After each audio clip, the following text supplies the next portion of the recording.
Every black hole in the universe is keeping a perfect record. Not approximately perfect.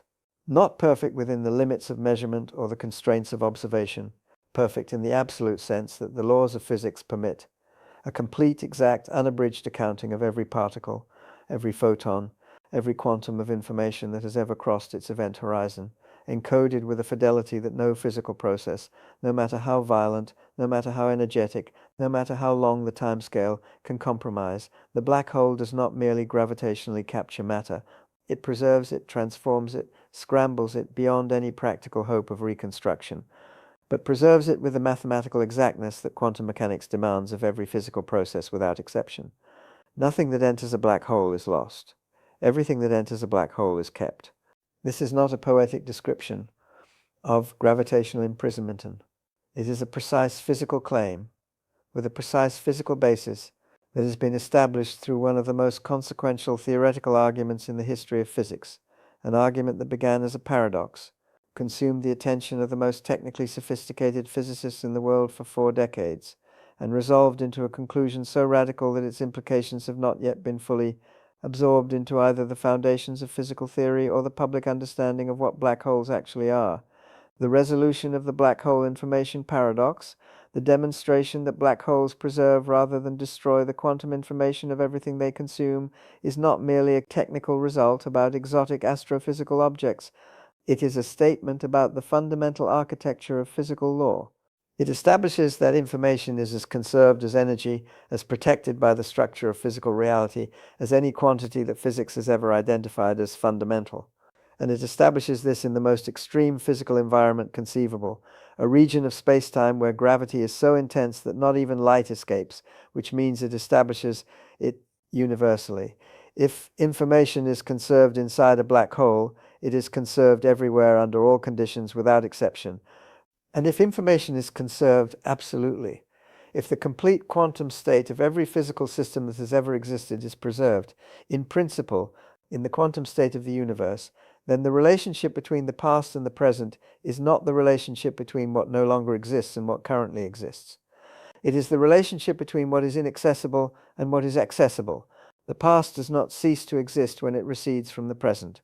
It continues to exist, encoded in the quantum state of the physical systems it has interacted with, scrambled into a form that no practical process can read but that no physical law permits to be erased.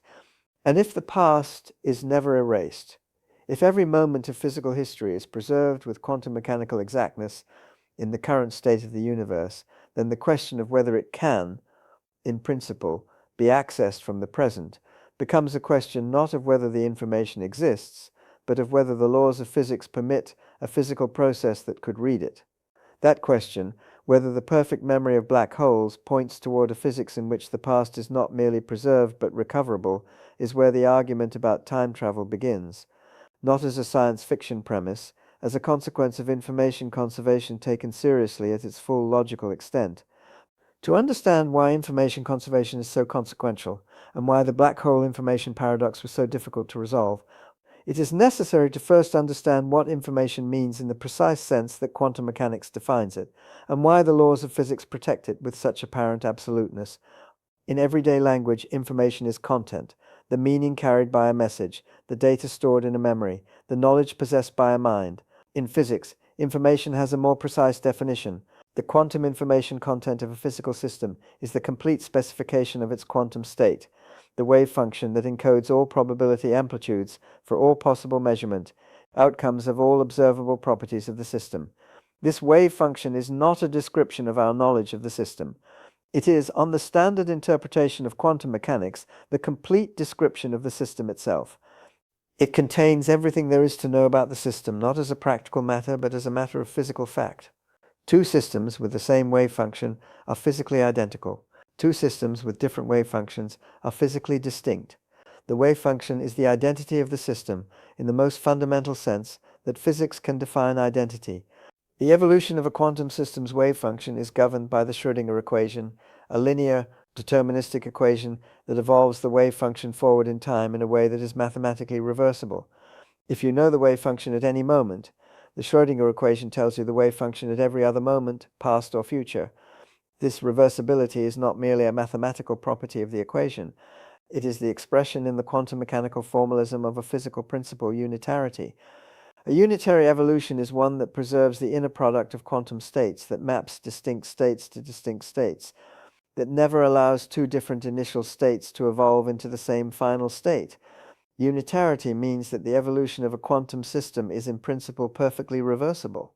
Given the final state, you can always recover the initial state. No information is lost.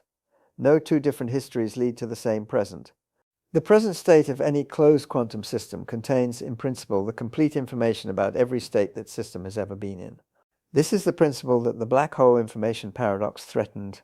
Stephen Hawking's calculation, published in 1974 and 1975, demonstrated that black holes are not perfectly black. They radiate emitting a thermal spectrum of particles from the region just outside the event horizon, a spectrum that arises from quantum fluctuations in the vacuum of spacetime in the presence of the intense gravitational field of the black hole. This Hawking radiation causes the black hole to lose mass gradually. A sufficiently small black hole, given sufficient time, evaporates completely, leaving behind only the radiation it has emitted.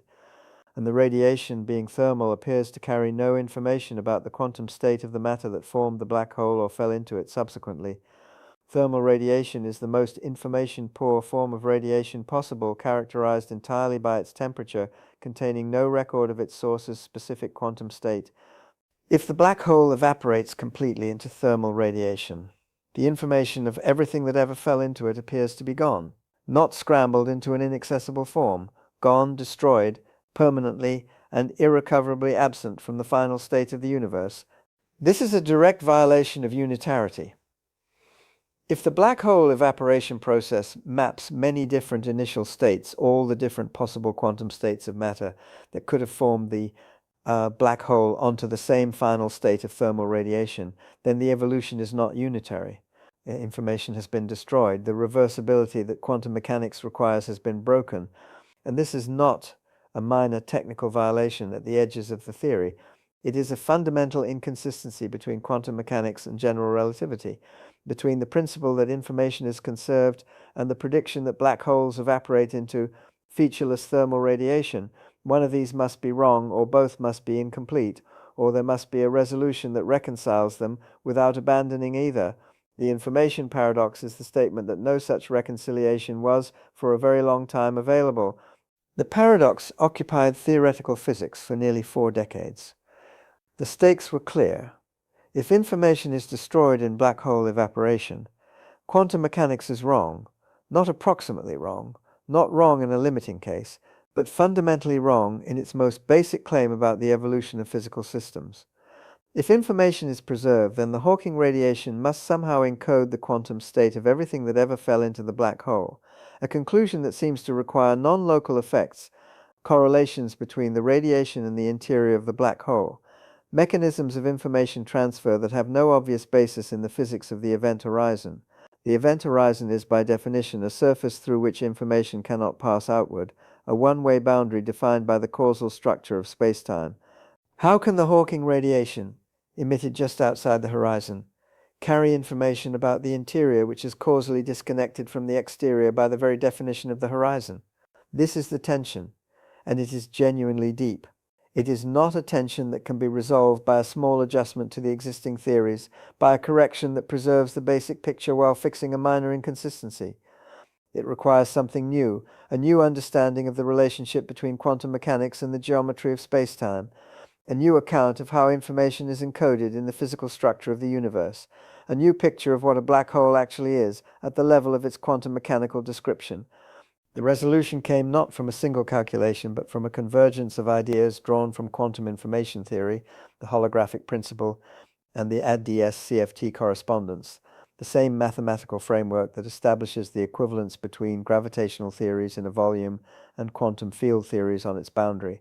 The key insight, which emerged gradually through the work of many physicists over the course of the 1990s and 2000s, is that the information of everything that falls into a black hole is not stored in the interior of the black hole. It is encoded on the event horizon, the two-dimensional surface that bounds the black hole's interior, with a density of information proportional to the area of the horizon, in exact accordance with the Bekenstein-Hawking entropy formula. The black hole is not a three-dimensional container that holds the information of its contents in its interior. It is a holographic system in which the complete information of the interior is encoded on the boundary surface. And as the black hole evaporates, as the Hawking radiation carries away the mass and energy of the black hole, reducing the area of the horizon, the information encoded on the horizon is gradually transferred to the radiation, not in an organized, easily readable form, in a form so deeply scrambled, so thoroughly entangled across the degrees of freedom of the radiation that no practical physical process could reconstruct it, but present, conserved, encoded in the quantum correlations between the emitted photons and particles, correlations that make the radiation viewed in its totality not truly thermal but subtly, exquisitely non-thermal in ways that carry the complete quantum record of everything the black hole ever consumed. The black hole, on this account, is the universe's most extreme information processing system. It takes incoming quantum states, scrambles them with maximal efficiency into the degrees of freedom of its horizon, and gradually releases them in the form of Hawking radiation that is quantum, mechanically entangled in ways that preserve the original information while making it effectively inaccessible to any observer who does not have access to the entire radiation field simultaneously. It is the perfect scrambler, the physical system that takes information and distributes it as widely and as thoroughly as the laws of physics permit, while never, under any circumstances, destroying a single bit of it. The black hole never forgets. It simply makes remembering extraordinarily difficult. This resolution of the information paradox, the establishment that information is preserved in black hole evaporation through holographic encoding on the event horizon, has consequences that extend far beyond the physics of black holes. It establishes in the most extreme physical environment available that unitarity is inviolable, that the quantum mechanical principle of information conservation is not an approximation, not a feature of the low-energy regime, not a property that breaks down in the presence of strong gravity. It is absolute, it holds inside black holes, it holds at the Planck scale, it holds under conditions that classical intuition would describe as the complete destruction of physical structure. And if it holds there, it holds everywhere. The universe at the level of its quantum mechanical description never loses information. Every physical process that has ever occurred, every particle interaction, every quantum measurement, every biological event, every moment of experience has left a quantum mechanical trace in the state of the universe that has never been and can never be erased. The universe is keeping a perfect record, just like the black holes within it.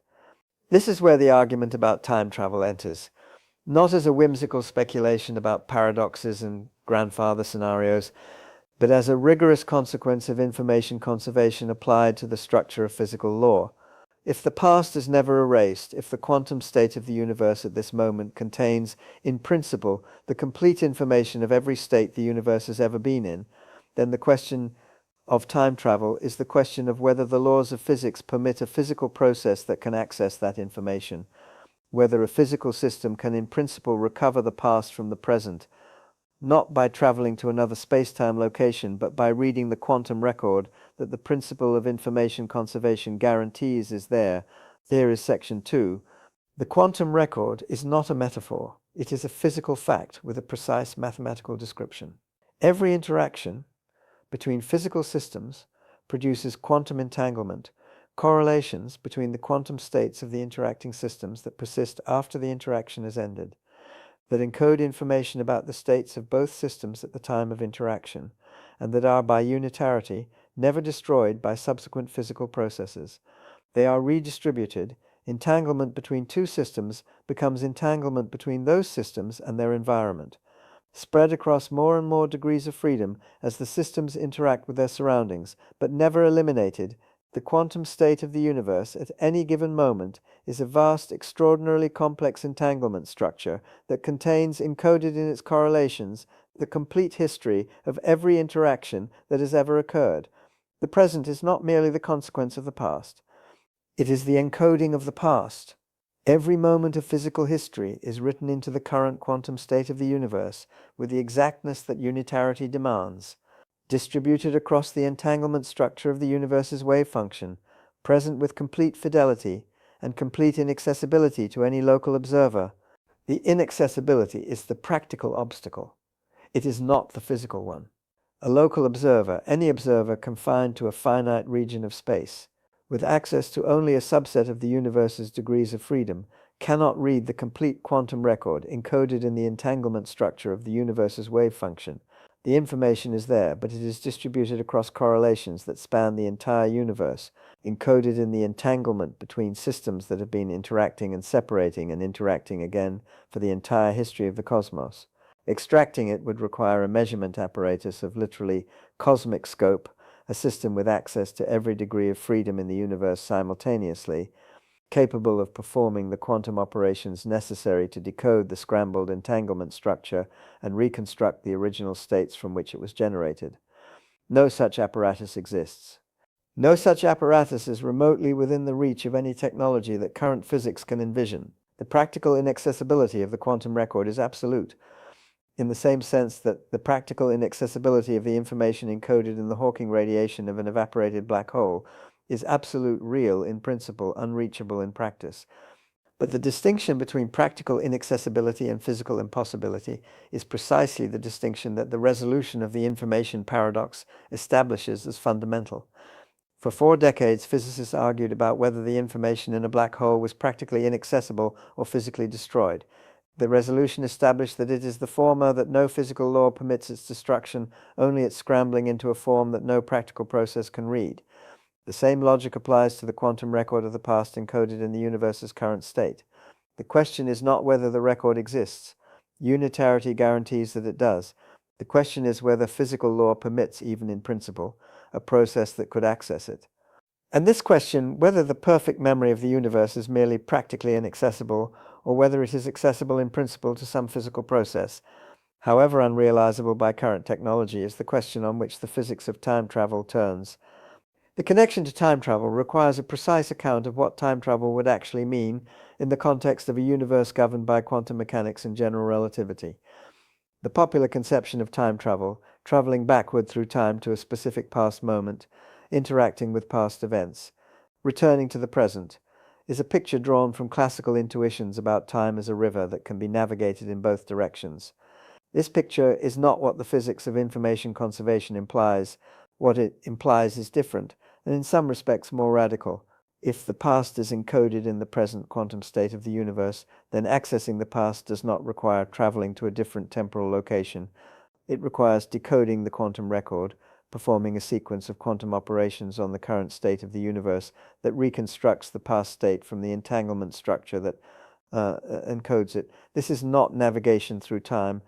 It is computation on the quantum state of the universe. And it is, in principle, what a sufficiently powerful quantum information processor could accomplish, given access to the relevant degrees of freedom. This is the connection that the resolution of the black hole information paradox makes precise. The procedure by which the information encoded in Hawking radiation can, in principle, be recovered, the quantum computational process that takes the complete radiation field from an evaporated black hole and reconstructs the quantum state of the matter that formed it, is exactly the kind of process that recovering the quantum record of the past would require. It is a decoding operation on a maximally scrambled quantum state.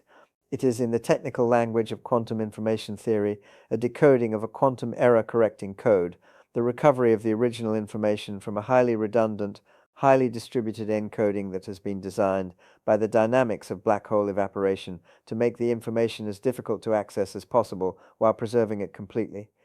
And quantum error correction is not a theoretical abstraction. It is a real implementable procedure, subject to the laws of quantum mechanics, capable in principle of recovering information from arbitrarily scrambled quantum states, given sufficient computational resources and access to the relevant degrees of freedom. The implication is precise and consequential. If the information of the past is encoded in the present quantum state of the universe in the form of a maximally scrambled quantum error-correcting code, which unitarity requires, and which the holographic principle makes mathematically explicit, then recovering the past from the present is in principle a quantum computational problem. It is an extraordinarily difficult quantum computational problem, one that would require resources of a scale that makes current quantum computers look infinitely primitive by comparison. But it is a computational problem, not a physical impossibility. The laws of physics do not forbid its solution. They specify the resources required. and the resources required, while beyond any technology that currently exists or that any near-term development of technology could produce, are finite. They are large but bounded. They do not require infinite energy, infinite time, or the violation of any physical law. They require access to the quantum state of the universe at a scale that makes the entire observable cosmos a computational resource. Consider what this means for the concept of causality. The standard understanding of causality in physics is grounded in the causal structure of relativistic spacetime, the light cone structure that determines which events can influence which other events, that establishes the past as the domain of causes and the future as the domain of effects, that prohibits the propagation of physical influences faster than light, and thereby maintains the consistent ordering of cause and effect for all observers. This causal structure is real. It is a feature of the space-time geometry, confirmed by every experiment ever performed in the domain of special and general relativity, but it is a feature of the classical description of space-time, of the emergent geometric structure that arises from the quantum entanglement of the boundary description, as the holographic principle makes explicit. And at the quantum level, at the level from which the classical causal structure is derived, the relationship between past and present is not the relationship of cause to effect, but the relationship of encoded information to encoding. The present encodes the past. The causal structure describes how the encoding was produced. It does not describe the information content of the encoding itself. This distinction between the causal structure that produced the quantum record and the quantum record itself is what makes the physics of information recovery genuinely novel as a concept of temporal access. Causal structure prohibits signals from traveling faster than light. It prohibits influences from propagating backward through time. It maintains the consistent ordering of cause and effect. But it does not prohibit the reading of a record. Reading a record is not the same as receiving a signal from the past. It is the extraction of information from a present physical state, a state that carries the imprint of the past through the quantum correlations that causal interactions have generated, and that unitarity has preserved. The causal structure governs the generation of the record. It does not govern the reading of it. And reading it, decoding the quantum record of the past from the present quantum state of the universe, does not require any signal to propagate backward through time, does not require any influence to violate the causal ordering of events, does not require anything that the relativistic causal structure prohibits. It requires only quantum computation on the present state. The past is accessed not by going back to it, but by reading what it left behind, which the laws of physics guarantee is still there, encoded with perfect fidelity in the state of the universe right now. You might object that this is not time travel in any meaningful sense, that reading a record of the past is not the same as experiencing the past, that reconstructing the quantum state of a past configuration from the entanglement structure of the present is not the same as returning to the moment when that configuration was actual. The objection has force as a claim about the phenomenology of time travel, about whether the experience of accessing the quantum record would feel like traveling to the past in the way that fiction imagines, but it misses the physical point. The physical point is not about the phenomenology of temporal access. It is about the relationship between the present and the past at the level of physical law, and at that level the relationship is one of complete informational continuity. The past is not a different time that has ceased to exist and must be visited by somehow reversing the direction of temporal flow. The past is a configuration of the quantum state of the universe that has been transformed by the unitary evolution governed by physical law into the current configuration. The transformation is reversible. Unitarity guarantees this. The past configuration can, in principle, be reconstructed from the present configuration by applying the inverse of the unitary transformation that generated the present from the past. This inverse transformation is the decoding operation. It is time travel in the only sense that physics makes precise, the recovery of a past state from the present state that encodes it, using the reversibility of quantum mechanical evolution.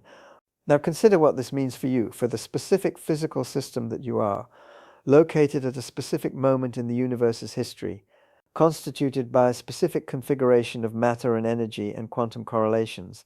That is the current expression of a causal history extending back to the Big Bang. Every moment of your existence has left a quantum mechanical trace in the state of the universe. Every experience you have ever had, every perception, every decision, every moment of awareness was a physical event that produced quantum correlations between your physical state and the state of your environment. Correlations that have propagated outward through the universe at the speed of light, entangling your history with the histories of every physical system you have ever interacted with. The quantum record of your existence is not stored in your brain, in your body, in any localized physical system. It is distributed across the entanglement structure of the universe, written into the correlations between photons and air molecules and gravitational waves and every other physical medium through which your causal influence has propagated. It is scrambled beyond any practical hope of reconstruction, but it is there. Unitarity guarantees it. Black hole thermodynamics confirms the principle. The universe has kept a perfect record of every moment of your existence, distributed across its quantum state with the fidelity that conservation of information demands.